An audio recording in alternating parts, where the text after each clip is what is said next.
MSF നേതാവ് PK നവാസിനെതിരെയുള്ള സ്ത്രീത്വത്തെ അപമാനിച്ചു എന്ന പരാതി ഒത്തുതീർപ്പാക്കിയെന്ന് ഹരിത നേതാവ് നജ്മ തബ്ഷിറ ഹൈക്കോടതിയിൽ അറിയിച്ചു. നജ്മയുടെ സത്യവാങ്മൂലം പരിഗണിച്ച് PK നവാസിനെതിരെയുള്ള വിചാരണ നടപടികൾ ഹൈക്കോടതി സ്റ്റേ ചെയ്തു. ശ്യാം ദേവരാജ് തുടരുന്നുണ്ട്. ശ്യാം നേരത്തെ പറയുകയായിരുന്നു, ഹരിത നേതാക്കൾ മുസ്ലിം ലീഗും തമ്മിലുള്ള തർക്കം തീർന്നിരിക്കുന്നു, അവർക്കൊക്കെ തന്നെ ദേശീയ കമ്മിറ്റികളിൽ ഭാരവാഹിത്വം നൽകിയിരിക്കുന്നു, ഇപ്പോൾ കേസ് പിൻവലിക്കുന്നു.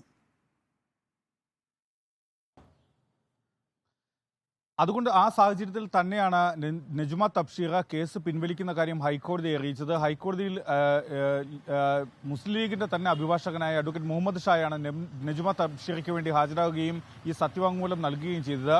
MSFന് വേണ്ടി ഹാജരാകുന്നത് അഡ്വക്കേറ്റ് P സജലാണ്.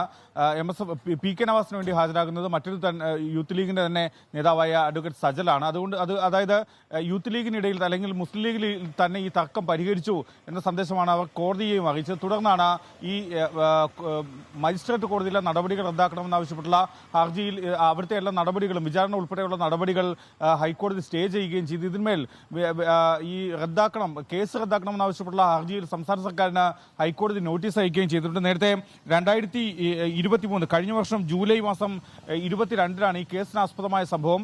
MSFന്റെ നേതൃയോഗത്തിൽ സംസ്ഥാന നേതൃയോഗത്തിലാണ് നജ്മ തബ്ഷീറ ഉൾപ്പെടെയുള്ള നേതാക്കൾക്കെതിരെ MSFന്റെ സംസ്ഥാന പ്രസിഡന്റ് PK നവാസിൽ നിന്നും ഒരു സ്ത്രീവിരുദ്ധമായ പരാമർശം അധിക്ഷേപം ഉണ്ടാകുന്നത്. ഇതിനെതിരെ അവർ കോഴിക്കോട് പോലീസിൽ പരാതി നൽകുകയും ചെയ്തിരുന്നു. ഇതിന്റെ അടിസ്ഥാനത്തിലാണ് PK നവാസിനെതിരെ ഇന്ത്യൻ ശിക്ഷാ നിയമത്തിലെ 354 വകുപ്പ് അനുസരിച്ച് സ്ത്രീത്വത്തെ അപമാനിച്ചു എന്നതടക്കമുള്ള കുറ്റങ്ങൾ ചുമത്തി കേസെടുക്കുകയും പിന്നീട് കുറ്റപത്രം നൽകുകയും ചെയ്തത്.